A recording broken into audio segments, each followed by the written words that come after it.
Bonjour à tous, bienvenue dans ma nouvelle vidéo et nous allons parler de la comète 322P SO qui sera la première comète de cette année qui arrivera à son point d'arrivée qui est le Soleil. Alors son point d'arrivée, ça sera la date du 31 août 2019. Ici nous avons un logiciel extrêmement bien fait. Alors regardez, aujourd'hui, quel jour nous sommes aujourd'hui? Aujourd'hui, nous sommes le 3 avril.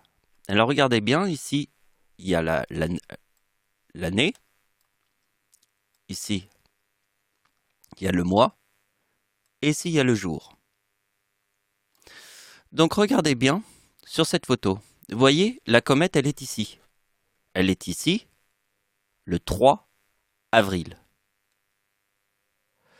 Donc la comète qui est ici, le 3 avril, va se retrouver le 31 août, ici, devant le Soleil. C'est la date. Parce que après le 31, elle repart de l'autre côté. Alors nous allons voir un petit peu avec le logiciel et nous allons faire le mois d'août. Alors regardez bien cette photo. Vous voyez, la comète, elle est ici. Elle est ici et le soleil, il est ici. Suivez ma souris, le soleil est ici, la comète est ici. Maintenant, nous allons faire le mois d'août et nous allons aller jusqu'au 31. Et on actualise. Voilà où sera la comète. Ça, c'est le soleil. Voilà où se trouvera la comète. Devant le soleil. Pile le 31 août.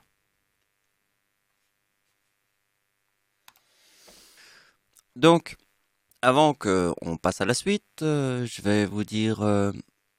oui, en fait, bon, je fais plusieurs vidéos pour réussir à faire comprendre la théorie que moi j'utilise aux gens.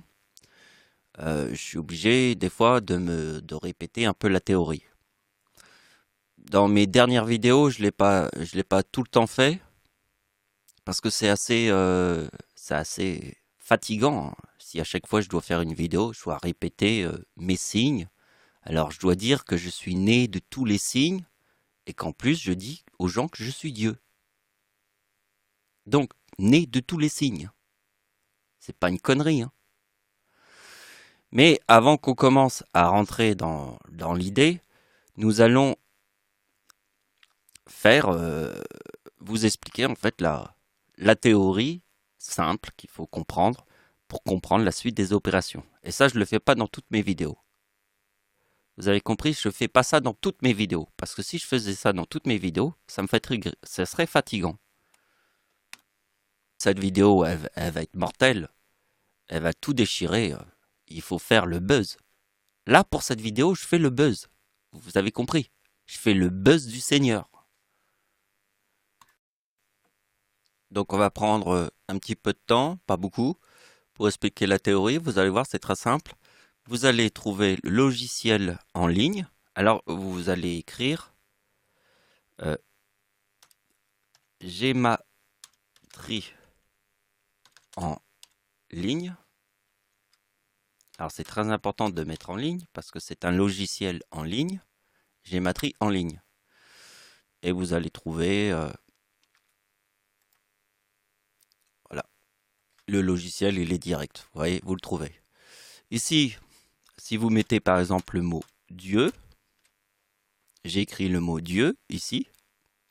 Après, je mets calculer et il vous donnera le chiffre 39. La somme est 39.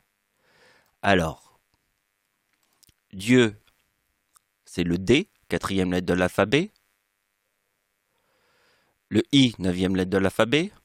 Le E, cinquième lettre de l'alphabet. Le U, 21e lettre de l'alphabet. Donc ça fait 4 plus 9 plus 21 plus etc. Donc on additionne les lettres de l'alphabet. C'est ça la gématrie. Alors attention, parce que dans la gématrie, il y a des trucs, il y a beaucoup de trucs en fait. Donc c'est la gématrie simple. Faut bien faire attention parce que aussi dans les logiciels, on peut faire d'autres calculs de gématrie, mais c'est toujours la gématrie simple. On additionne les lettres, on ne fait pas la gématrie des autres qui, qui, qui n'a aucun sens avec ma logique. Donc ma logique a que un sens avec la gématrie simple, mais pas le reste. Donc ici je mets date de naissance de Dieu. Et regardez bien ici, c'est date de naissance de la grand-mère de Dieu. Ici il y a moi, et ici il y a ma grand-mère. Et je mets bien le mot Dieu, pour que les gens comprennent bien que ici, 1975, c'est la date de naissance de notre Père, à tous. Donc avant que je rentre dans les détails, je voudrais qu'on mette une petite partie philosophique. On va parler du calendrier parce que il y a les calendriers mayas, il y a le calendrier des Aztèques, il y a le calendrier, il y a toutes sortes de calendriers, il y en a plein. Le calendrier est quasiment arrivé à l'époque presque de la préhistoire, hein, quand on était presque dans les cavernes. Hein. Les gens, ils ont commencé à regarder les étoiles dans le ciel, ils ont commencé à repérer des dates et à faire un calendrier. C'est aussi vieux que la religion. Le calendrier est aussi vieux que la religion. Donc quand on parle de l'an zéro, c'est quoi l'an zéro? Ça veut dire que les dates qui sont inférieures à l'an zéro, c'est les dates qui sont arrivées après Jésus-Christ. Avant Jésus-Christ et après Jésus-Christ. Donc le sens de notre calendrier est le sens de Jésus-Christ. Puisque comme il y a l'an zéro, avant l'an zéro, c'est après Jésus-Christ. Avant Jésus-Christ, pardon. Je confonds. Mais vous avez compris, c'est le sens qu'il y a avec Jésus-Christ. Donc on peut carrément dire que notre calendrier a un véritable sens avec la religion, mais surtout avec Jésus-Christ. Puisque c'est le calendrier, on peut carrément dire, de Jésus-Christ. Donc, il ne faut pas être étonné que sur Terre j'arrive et que je vous dis que je suis notre Père à tous. Donc je vous montre un petit peu comment j'ai calculé les chiffres. Alors les gens vont se dire comment j'ai calculé le 94 qui se trouve là avec le 1975. C'est le 11, c'est le jour, le mois d'août et le 8e mois de l'année. Donc j'ai additionné le 11 plus le 8e mois de l'année. 11 plus 8 égale 19 plus 1975 égale 1994. Donc j'ai fait 11 plus 8 plus 1975 égale 1994. Et là j'ai formé la corne. C'est pas une opération que je fais tout le temps sur toutes les opérations parce qu'on s'embrouillerait l'esprit à calculer les choses avec la corne. Mais sur ma date de naissance, c'est très important de voir que le 69 est dans le mot éclipse et croix. Alors regardez bien, ici je vous montre l'éclipse en France, vous voyez, sur la date avec 3-9. Donc ici c'est ma grand-mère, ça c'est moi, et ici c'est mon arrière-grand-père. Regardez bien la date de mon arrière-grand-père, il y a 3-8. Combien il y a de 9 dans la date de l'éclipse en France? Oh, 3-9.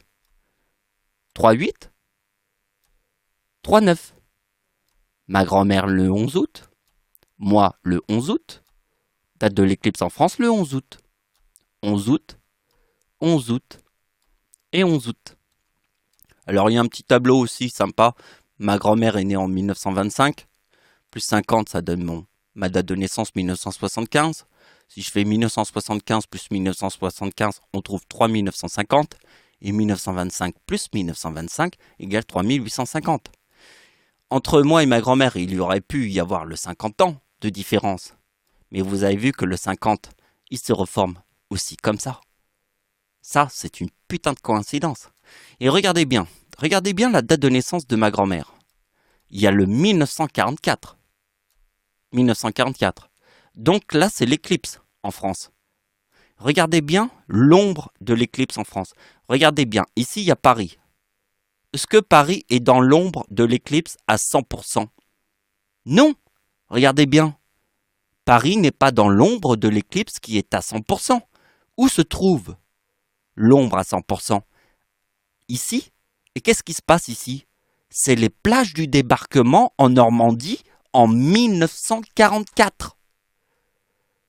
Les plages du débarquement en Normandie en 1944. Regardez bien la date de naissance de ma grand-mère. 1944. Qui montre les plages du débarquement. Et qu'est-ce qu'il y a ici? Mon arrière-grand-père, il était où ici? À Verdun, dans les tranchées. Parce que Verdun est aussi dans l'ombre de l'éclipse totale en France. Donc n'oubliez pas, mon arrière-grand-père est né sur la date avec 3,8 et la date de l'éclipse en France est sur la date avec 3,9. Bon, je vous montre pas mon arrière-grand-mère parce que ce serait trop long parce que mon arrière-grand-mère, c'est fantastique. Hein. C'est les 3-26 décembre. Hein. La tempête en France de 1999. La tempête en France de 1999. L'éclipse était en 1999. Donc la tempête en France de 1999 était le 26 décembre. En 2003, le 26 décembre, qu'est-ce qui s'est passé? Le séisme en Iran qui a fait 40 000 morts. Le 26 décembre. Et en 2004, qu'est-ce qui s'est passé le 26 décembre? Il y a eu le tsunami le 26 décembre. Le tsunami de 2004, le 26 décembre, qui a fait 240 000 morts. Eh bien, mon arrière-grand-mère est née le 26 décembre. Vous avez compris. Maintenant, la théorie, elle s'arrête là. Maintenant, vous pouvez tout comprendre.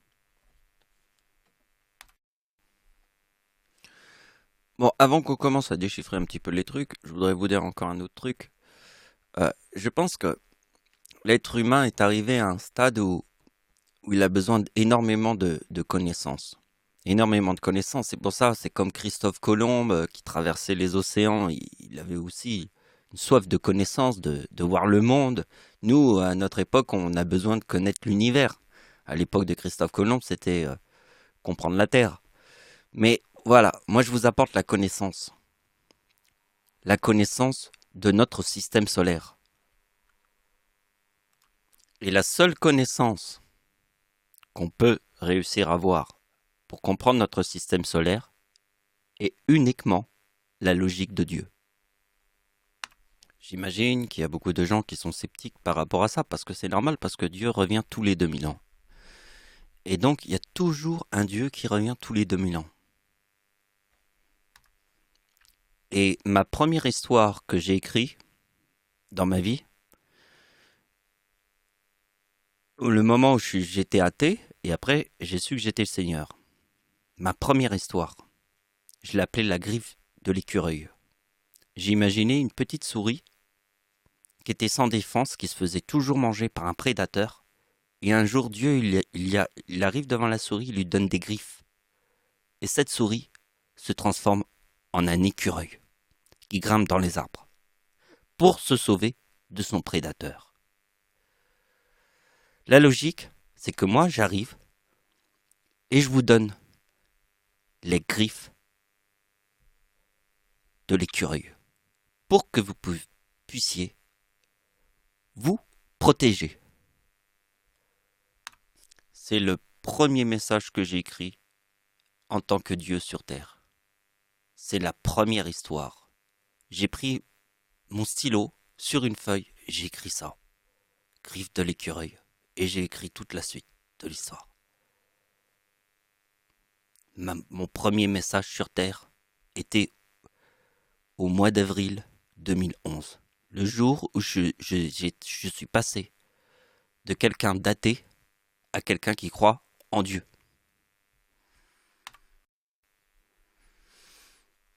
Donc, on a le mot comète, qui est le 61.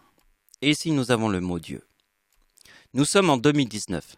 Donc, je fais 2019 moins 61, qui est dans le mot comète.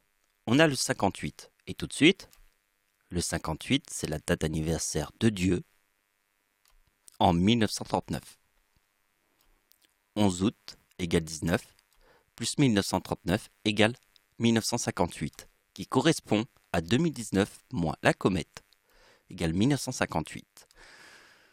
Donc regardez bien, la date de la comète qui sera devant le Soleil. Alors la comète 222 saut le 31 août égale 39. 39 plus 2019 forme le 58. Vous avez vu ma date d'anniversaire en 1939 forme le 58.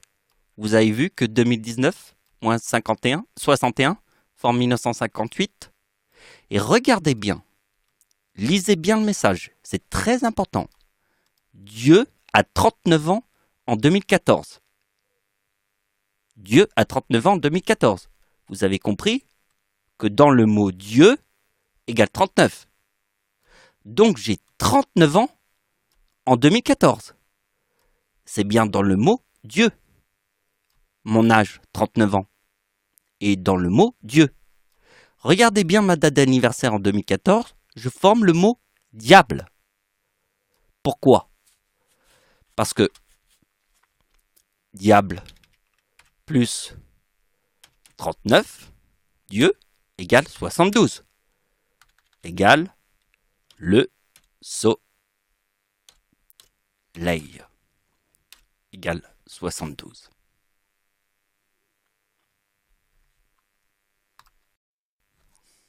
Donc on passe à la suite. Date de naissance de Dieu.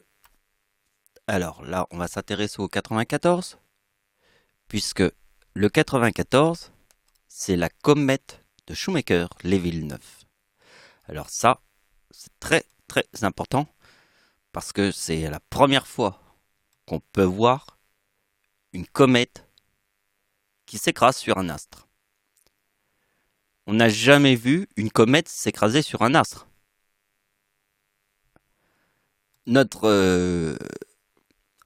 Les dinosaures ont pu voir une comète s'écraser sur un astre. Mais nous, les humains, on n'a jamais vu une comète s'écraser sur un astre.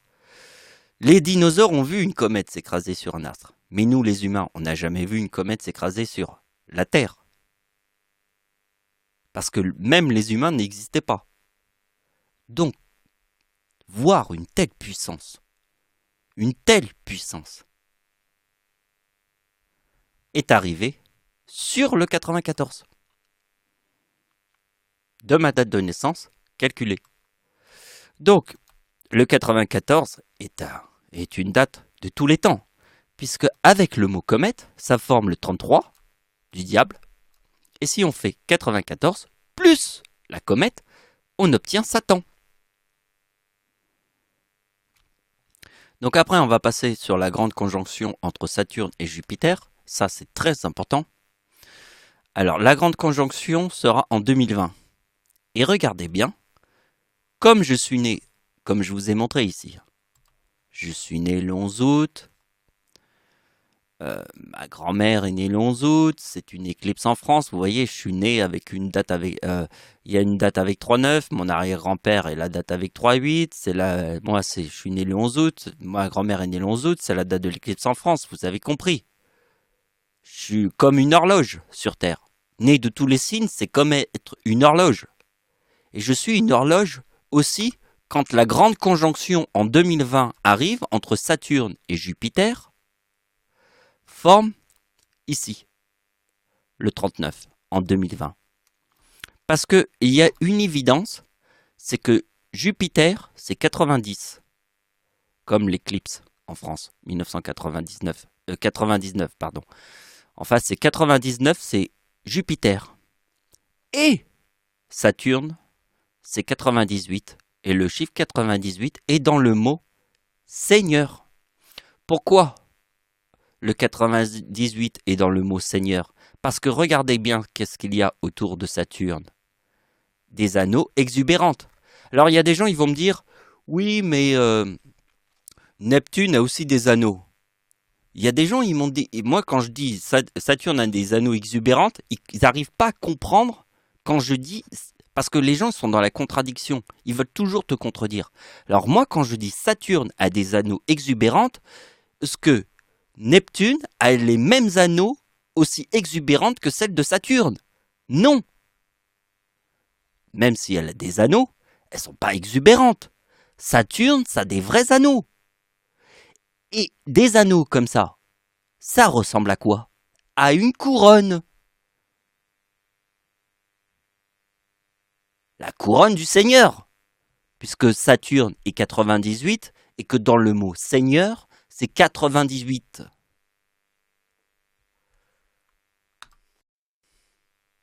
Donc voilà, nous sommes arrivés vers la fin de la vidéo. Alors, avant qu'on termine la vidéo, je vais vous expliquer un truc. Ici, je vous mets un calcul. Et ce calcul, je ne vais pas vous l'expliquer. Parce que j'ai ma petite idée. Alors, je vous explique. Au début de cette vidéo, je vous ai fait la théorie. Je vous ai montré la théorie. Vous voyez mon avant-dernière vidéo qui s'appelle « Bataille navale de l'Atlantique de mars 1943 ». Dans cette vidéo, je fais pas de théorie.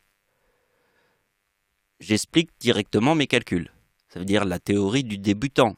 Ça veut dire quand je vous explique que le 11 plus le 8e mois de l'année, 11 plus 8 égale 19, on fait, vous voyez, ce que je vous ai montré au début de la vidéo. Mais si je faisais ça dans toutes mes vidéos, ça serait ouf. Donc, pour cette vidéo, ça veut dire que n'importe quel débutant qui regarde cette vidéo pourrait regarder n'importe laquelle de mes vidéos et la comprendre. Pourquoi? Parce que au début de la vidéo, je vous ai expliqué la théorie de tous mes signes. Donc, le 4032, ça va être à vous de comprendre le 4032. Alors, je vais vous expliquer comment comprendre le 4032. Je vais ouvrir cette vidéo. Alors, donc, j'ouvre ma dernière vidéo que j'ai publiée le 1er avril. Alors, attention. Vous allez devoir regarder cette vidéo, bien sûr. Et après, vous allez devoir lire le message épinglé qui est la compréhension du chiffre 96, menteur. Parce que il y a une logique sur Terre qui fait que dans votre esprit, quand on dit 96 menteur, votre esprit va imaginer des tas de trucs.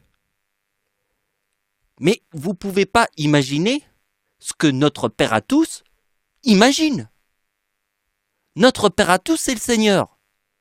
Donc ce que notre Père à tous imagine n'a aucun sens avec ce que toi, tu imagines. Parce que toi, ce que tu imagines, ne peut pas avoir le même sens que notre Père à tous, qui est le Seigneur. Et pour le comprendre, vous allez devoir regarder cette vidéo qui s'appelle « La bataille navale de l'Atlantique ». Et après, vous allez devoir lire le commentaire épinglé qui se trouve ici.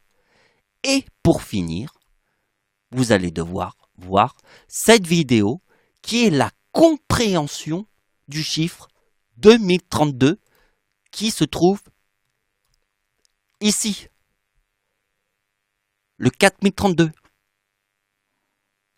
Une fois que vous aurez vu cette vidéo et que vous serez passé par la vidéo de la bataille navale de l'Atlantique et que vous avez vu le message épinglé, vous allez comprendre la logique du 4096 menteur.